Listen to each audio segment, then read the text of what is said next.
mañana de hoy vamos a estar meditando en el segundo pasaje que leímos, que está en el Evangelio de Lucas, capítulo 1, versículos 46 al 49.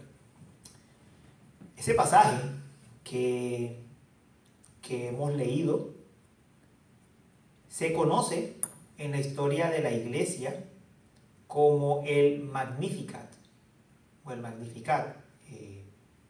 Ese nombre lo tiene porque en latín Magnificat significa engrandecer, y el pasaje empieza diciendo: engrandece mi alma al Señor. Entonces, de allí quedó el nombre de este pasaje, de este himno. Es un himno básicamente, Magnificat. Algunas iglesias lo cantan, hay adaptaciones en inglés, hay adaptaciones en varios idiomas sobre este pasaje que nos revela muy bien en qué consiste el misterio de la encarnación o de la venida de nuestro Señor Jesucristo en forma humana a este mundo. Y no es el único canto que hay que nos hable de estas verdades. Hay otros. Está el Benedictus, o el canto de Zacarías, el Nunc Dimittis de Simeón, pero este sin lugar a dudas ocupa un lugar muy especial porque quien lo entona es la propia Madre de Jesús. Entonces es interesante ver cómo la profundidad de los pensamientos de María en este embarazo, y eso es lo que quiero que veamos. Este embarazo trae a María una profundidad en sus pensamientos, en su meditación acerca de lo que significa lo que está pasando en ella. Es un pasaje sencillamente hermoso que a mí me conmovió mucho. Ya yo había escuchado una serie de predicaciones sobre este, pero venir a meditarlo otra vez me conmovió profundamente, y espero que tenga ese mismo efecto en ustedes. Se vamos a desarrollar el día de hoy solo los 4 primeros versículos del Magnificat de Lucas 1, versos 46 al 49. Vamos a ver solamente los 4 primeros versículos y los voy a leer para que recordemos lo que esos 4 versículos dicen. Ese pasaje dice así, lo recuerdo nuevamente, Lucas 1, versos 46 al 49. Entonces María dijo: mi alma engrandece al Señor, y mi espíritu se regocija en Dios mi Salvador, porque ha mirado la humilde condición de esta su sierva. Pues desde ahora en adelante todas las generaciones me tendrán por bienaventurada, porque grandes cosas me ha hecho el poderoso, y santo es su nombre. Hagamos una breve oración.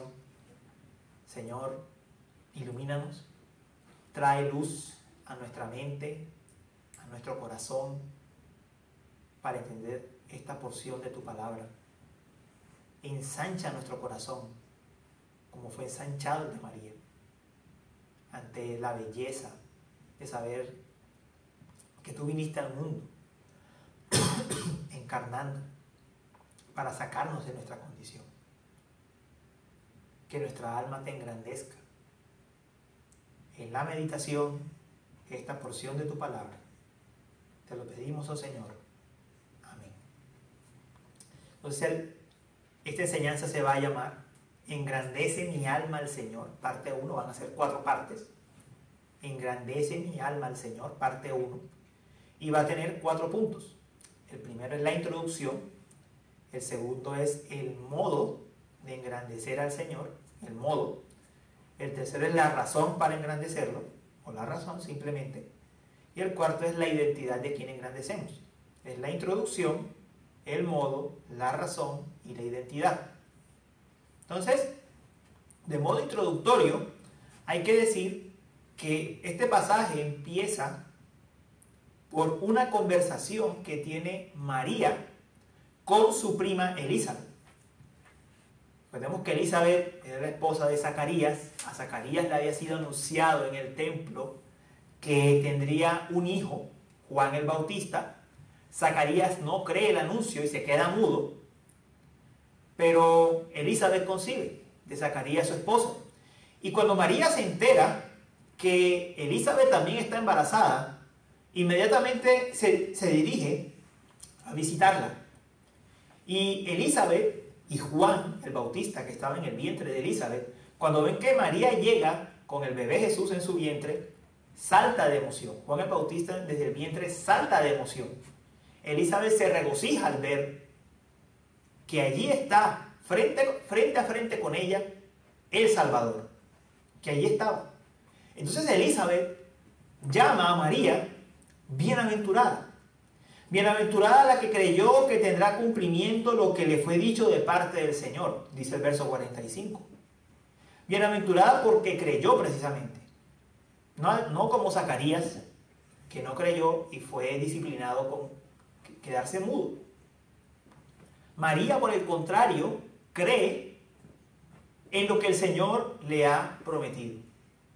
Y se convierte y es llamada bienaventurada por Elizabeth. Es entonces esta frase de Elizabeth que le dice o que la llama bienaventurada la que creyó, la que desencadena el canto de María. Entonces es María reconociéndose como bienaventurada por haber recibido esa gracia para creer, que eleva esta canción. Hermanos, este no es un canto que proceda del mérito humano. Este es un canto que procede de la fe. Este es un canto que procede de una redimida que está glorificando a su Salvador. Este himno, el Magnificat,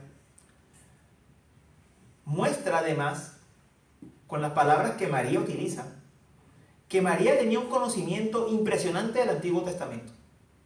Ella conocía muy bien la Escritura. Ella conocía muy bien los Salmos, conocía muy bien el cántico de Ana cuando estaba embarazada de Samuel, y es con porciones de la Escritura, con porciones que evocan Salmos, que evocan el cántico de Ana, que María eleva este Magnificat, eleva este cántico. Una pregunta de modo de aplicación, antes de seguir, es: ¿cuánto de lo que la iglesia cristiana canta hoy está lleno de la Escritura? Porque esta María que está emocionada, y eso no podemos perderlo de vista en el pasaje, esta María que está emocionada en lo que está pasando con ella, eleva un canto, pero su emoción no la lleva a elevar un canto sin contenido bíblico. El canto de María está lleno de doctrina, está lleno de un profundo conocimiento doctrinal, que ya quisieran tener incluso teólogos de hoy en día. María canta con la Escritura, compone con la Escritura, exalta a Dios, exalta su carácter, exalta sus obras. Y la música cristiana de hoy carece de eso. No tiene nada de eso.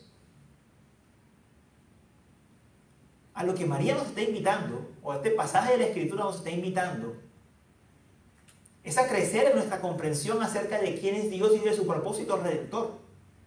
Y en esta época, en crecer qué significó la encarnación del Señor Jesús. ¿Qué significó la encarnación del Señor Jesucristo?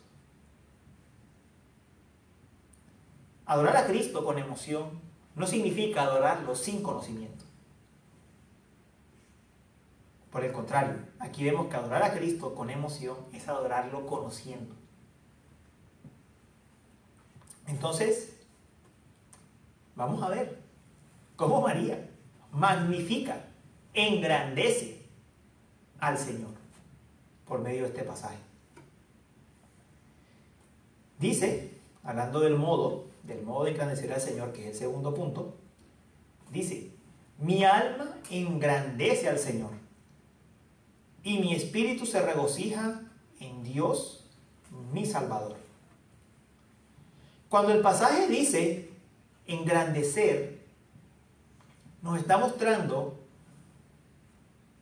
un deseo en María de que el Señor sea presentado, sea mostrado de la manera más grande, más gloriosa y más clara posible. Es decir, María está tratando de proclamar todas las grandezas del Señor. Está tratando de proclamar toda la hermosura de Dios. Su poder, su santidad, su justicia. Está tratando al máximo de que el Señor brille. Eso es lo que hace engrandeciéndolo. Trata de mostrar todo lo maravilloso que el Señor es. Eso es algo que ocurrió no solamente con María, eso puede hacerlo cualquier cristiano. Y María engrandece al Señor a partir de lo que está comprendiendo acerca de Él. Y nosotros también podríamos engrandecer al Señor a medida que comprendemos más su verdad. Cuando meditamos en la creación, cuando meditamos en los relatos de los evangelios, cuando pensamos en la muerte y la resurrección de Cristo, o cuando pensamos en la encarnación, allí nuestro pensamiento se amplía, nuestra mente se ensancha y engrandecemos al Señor. Pero María no solamente lo está engrandeciendo con pensamientos más grandes. Ella no solamente está pensando en ideas. Ella está pensando en todo su ser. Cuando el pasaje dice, mi alma engrandece al Señor y mi espíritu se regocija en Dios mi Salvador, cuando combina alma y espíritu, no es porque está diciendo que el ser humano sea tripartito. Lo que está diciendo allí es que todo su ser, todo lo que ella es, su mente, sus emociones, sus acciones, todas están consumidas o absorbidas en esta adoración al Señor Jesús. No son solamente grandes ideas, no son solamente grandes ideas acerca de Dios, acerca del Señor. Es también cómo eso afecta a las emociones. Y las Escrituras son muy claras en que el Señor vino a salvar personas para que lo puedan adorar por completo, con todo su ser. Cuando Jesús estaba con la samaritana, Él le dijo, pero la hora viene y ahora es, cuando los verdaderos adoradores adorarán al Padre en espíritu y en verdad, porque ciertamente a los tales el Padre busca que lo adoren. Dios es espíritu, y los que lo adoran deben adorar en espíritu y en verdad. La idea es que lo adoren con todo su ser. El Señor vino a salvarnos para que lo adoremos completamente, para que lo amemos con todo nuestro corazón, con toda nuestra alma, con toda nuestra mente y con todas nuestras fuerzas. Dios quiere personas que lo puedan adorar con todo su vivir. Que en este tiempo anterior a la Navidad, preparatorio para la Navidad, que conocemos como Adviento, que en este tiempo, mientras estudiamos el Magnificat, veamos que el Hijo de Dios se hizo verdaderamente humano para que los seres humanos verdaderamente lo adoremos. Ahora, el pasaje nos está invitando a crecer en la adoración. El pasaje nos está invitando a crecer en una adoración que esté llena de la palabra de Dios, que esté llena de las emociones santas provocadas por la palabra de Dios. Pero eso no significa que este pasaje nos esté llamando al individualismo. Nuestra tendencia moderna es a pensar que si yo quiero adorar de verdad, entonces el asunto tiene que ser entre Dios y yo. Realmente la Escritura aborda al ser humano de una manera completa. No es un asunto solamente de Dios y yo. Es el ser humano como persona, como individuo. Es el ser humano como ser social eso involucra la iglesia e involucra la familia. Somos llamados a adorar a Dios con todo lo que somos y en todo lo que somos. Y si nos fijamos en el pasaje, nos vamos a dar cuenta que lo que mueve a María a efectuar este canto es precisamente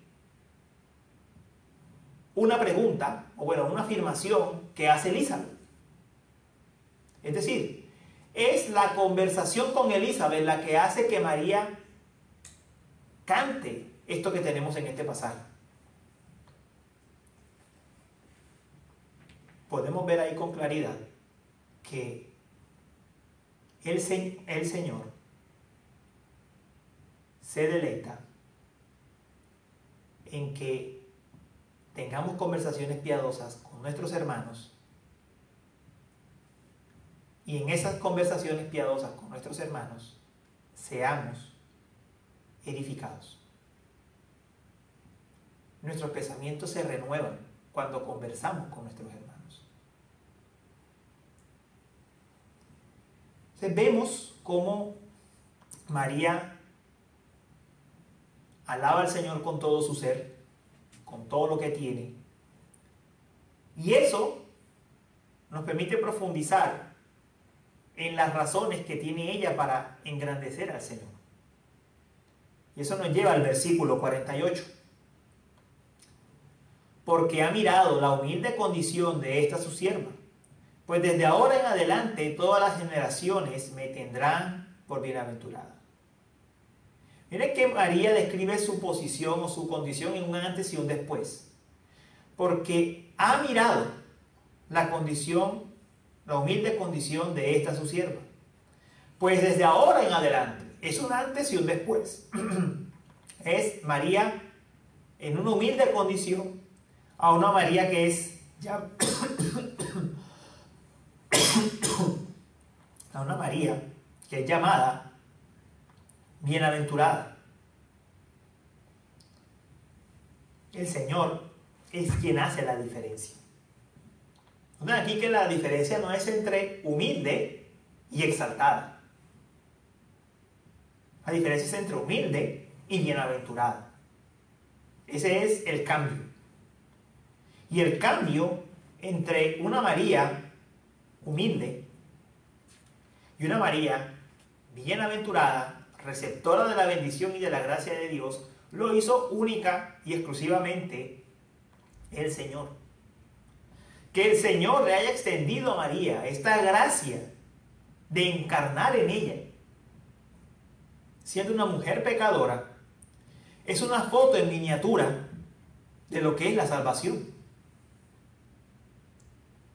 Y aquí es necesario detenerme un momento, porque hay algo aquí que hay que aclarar. Si Dios efectuó un cambio en María, y Dios es llamado aquí el Salvador de María, entonces María no es inmaculada. Entonces María no es sin pecado. María es una pecadora. Y ella lo reconoce en este canto. Claramente el pasaje nos lo muestra. María ocupa un lugar especial, sí, por el rol que ocupó en este momento de la historia de la salvación. Pero no es sin pecado. No es inmaculada. Por supuesto, no es objeto de culto. Entonces, el texto dice que Dios ha mirado la humilde condición de su sierva, de María. Y ella engrandece a Dios por haber tenido ese trato con ella, haberle permitido ser la madre de su hijo, aunque ella era en una condición muy baja. Ahora, ¿de qué condición baja era María? María era hija de la familia de David, de la familia heredera del trono. Pero recordemos que hacía muchísimo tiempo no se levantaba un rey davídico. Hacía muchísimo tiempo esa familia había sido quebrantada y afligida. No poseían el reino. Ya ni siquiera los hijos de David ocupaban la gobernación de Judea. Era una familia que había sido completamente abatida hasta el polvo. Utilizando el lenguaje bíblico, el tabernáculo de David estaba caído. Esta familia estaba en el polvo. Pero recordemos que fue la familia que había recibido la promesa de que de allí se levantaría el Cristo. Entonces María, en esta condición de humillación, pero una humillación que no solamente va a lo puramente político, sino que se complementa con su estado humilde. Esta María humilde le dice: Señor, haz lo que quieras con tu sierva. Es decir, Señor, estoy en manos tuyas. Haz lo que quieras hacer conmigo. Haz lo que quieras hacer conmigo. Y entonces Dios cambia la situación de María y encarna en su vientre al Hijo de Dios, al heredero del trono de David. El heredero había venido al mundo y estaba en el vientre de María. ¡Wow! ¡Qué misterio! Esto no le pasa a todo el mundo. Hagamos una idea. Eres una niña, una jovencita, que máximo podía tener 14, 15 años, que habías crecido como una niña que sabías que venías de la familia de David, pero poco más de eso. Y de un momento a otro se aparece un ángel y te dice: ¿sabes una cosa? Tu hijo es Dios, es el Hijo de Dios, y va a ser el hijo de David que heredará el trono. Esto fue un cambio radical. Esto fue un cambio completo. Y María lo sabe. Pero María entiende que si ha recibido esto, ha sido por la bienaventuranza de Dios. Sabe que si ha recibido esto, es porque Dios ha hecho la diferencia. Dios estaba levantando el tabernáculo caído de David, estaba reparando sus brechas, levantando sus ruinas y reedificándolo, como diría en Amós capítulo 9. Dios estaba cumpliendo su promesa de edificar el reino del Hijo de David, del reino de Cristo. Y la promesa de Dios era que todos los que estaban siendo llamados a ser parte de ese reino eran bienaventurados. Y María fue la primera en creer. Fue la primera en recibir esa bienaventuranza. En ese sentido, María es bienaventurada y es privilegiada. Fue la primera en creer esta promesa.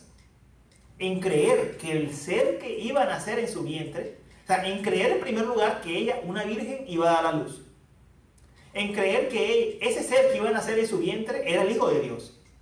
En creer que iba a ser el legítimo heredero del trono. Recibió la gracia para creer estas verdades, este cambio en la historia de la salvación.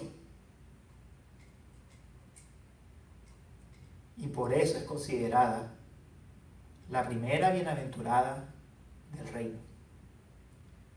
Ahora, aquí hay que aclarar algo para ser lo más centrado posible. Ninguno de nosotros está en la misma posición de María. En el sentido de que Jesús no encarnó en ninguno de nosotros. Pero al mismo tiempo, ninguno de nosotros es un ciudadano de segunda categoría del reino de Dios, porque a todos se nos llama bienaventurados.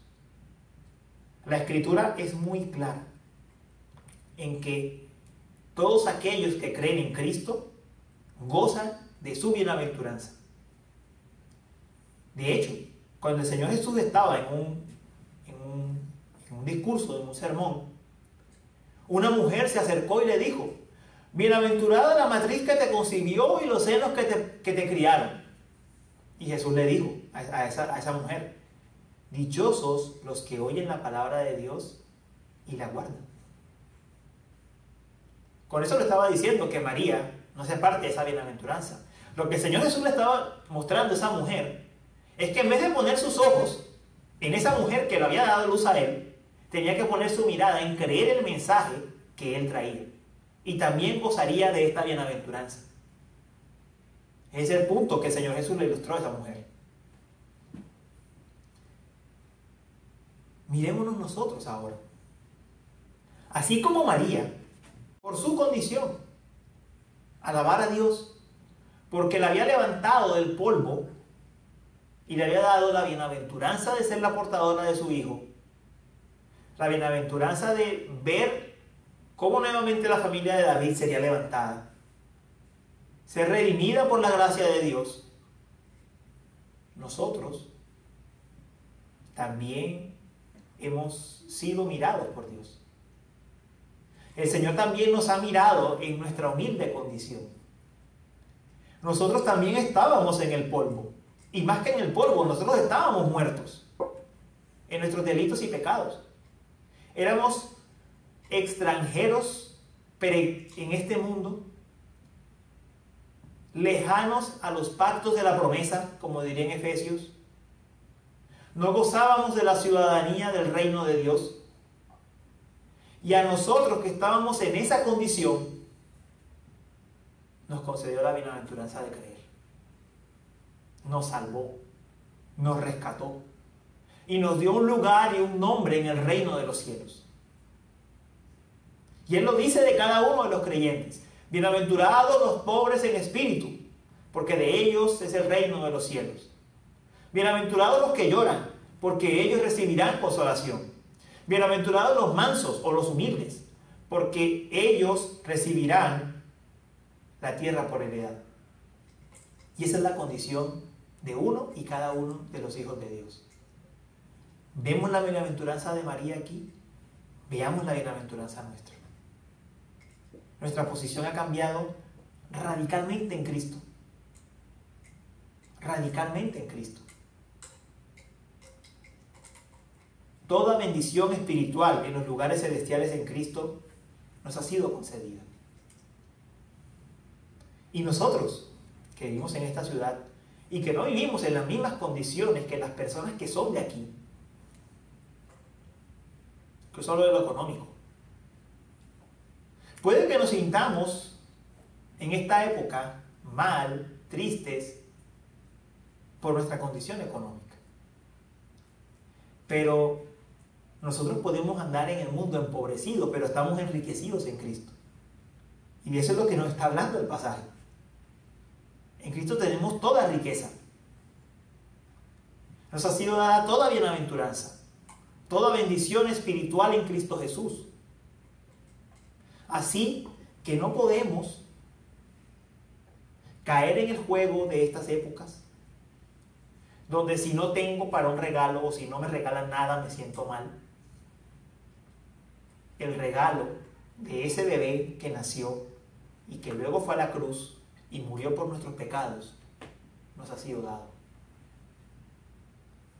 El Señor miró la humilde condición de cada uno de nosotros. Y para terminar, quiero mostrar brevemente cómo María atribuye este poder, esta obra de Dios, a dos atributos de Él: a su poder y a su santidad. Y dice que grandes cosas me ha hecho el poderoso. ¿Poderoso por qué? Porque exalta el poder de Dios. Bueno, nosotros hoy en día tendemos a exaltar el poder de Dios cuando pensamos en una sanidad, cuando pensamos en la resolución de un problema económico. Ahí tendemos a pensar que Dios es poderoso. Esas son las cosas que nos llevan a ver, oh, Dios tiene poder. Pero María está reflexionando en algo muy diferente cuando está pensando en Dios como poderoso. María está pensando en que Dios, con su poder, creó de la nada, sin un padre humano, a su Hijo. Ese es un acto glorioso de poder. María está pensando en el hecho de que ella, una mujer virgen, una mujer que jamás conoció varón, en la que no había ninguna posibilidad biológica de ser madre, tuvo un hijo. Y en la historia de la salvación hay historia de muchas mujeres. Tenemos a Sara, estéril, vieja, conoce a su esposo. Tenemos a Ana, vieja también, conoce a Elcana y tiene a Samuel. Pero lo que Dios hizo con María fue muy superior. Porque aquí no estamos hablando ni siquiera de que ocurrió el contacto físico. Estamos hablando de que Dios de la nada, así como Dios creó de la nada los cielos y la tierra, Dios de la nada hizo algo más glorioso que crear un mundo. Hizo encarnar a su Hijo en el vientre de una mujer. Ese es un acto asombroso de su poder. Dios se encarnó en el vientre de una mujer.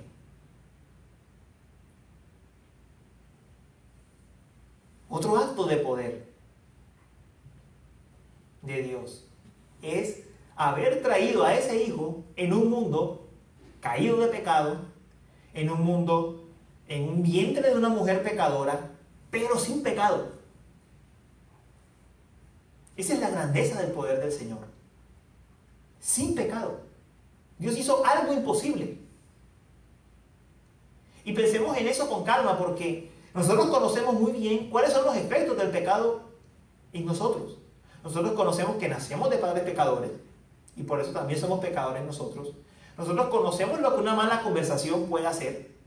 Nosotros sabemos que una mala compañía puede influenciarnos hacia el pecado. Nosotros conocemos el poder corruptor que el pecado tiene. Pero que el Hijo de Dios haya estado en el vientre de una mujer pecadora, sin pecado, es un acto del Todopoderoso. No hay otra explicación para eso. No hay otra explicación para eso. Pero además destaca la santidad de Dios. Aquí dice santo. ¿Y santo por qué? Ya lo toqué, de cierta forma. Santo porque este Cristo, este glorioso Cristo que estaba en el vientre de María, se mantuvo puro y sin mancha, sin pecado, sin contaminarse del pecado. Wow. Destaca la santidad de Dios sobremanera. Tal es el poder de Cristo, de la santidad de Cristo, que en vez de ser Cristo influenciado por su madre, es Cristo quien influencia a su madre y la lleva a elevar este cántico. Tal es el poder santificante del Señor, del Santo, que es Él quien provoca en su madre profundas reflexiones, santifica su vida. Son misterios muy grandes. Son misterios muy grandes que vemos en este pasaje. Nosotros, en esta época de Navidad, podemos tener la tentación de acomodarnos a la época. Acomodarnos es que, bueno, como hay que tener una Navidad en paz, como no hay que tener problemas con nadie, pues reunámonos en familia y celebremos la Navidad, la conversación, no toquemos nada del Evangelio. Pero si hemos estudiado este pasaje con conciencia, si hemos visto lo que este pasaje dice con conciencia, nos podemos dar cuenta que el mundo adora a un Cristo completamente diferente al de la Escritura. Porque el Cristo que adora al mundo es un tierno bebé inofensivo que provoca pensamientos tiernos. Pero el Cristo que nos está presentando este pasaje es un Cristo poderoso y santo para salvar a su pueblo, para levantarlo del polvo, para llevar a las personas a engrandecer su nombre, a magnificarlo. Entonces, podemos vernos tentados a acomodarnos a la situación y, bueno, pasemos desapercibido. Todos estamos hablando de Jesús en diciembre, si acaso. Pero, y aquí viene la exhortación, pero si hemos entendido que un alma, que una persona que ha entendido quién es Jesús, no puede hacer otra cosa sino engrandecerlo, sino magnificarlo, exaltarlo, entonces el Señor espera de nosotros que en estas épocas, en este diciembre, cuando las personas están un poco más abiertas a escuchar hablar acerca de Cristo, nosotros lo exaltemos y lo glorifiquemos delante de los hombres y presentemos quién es Él.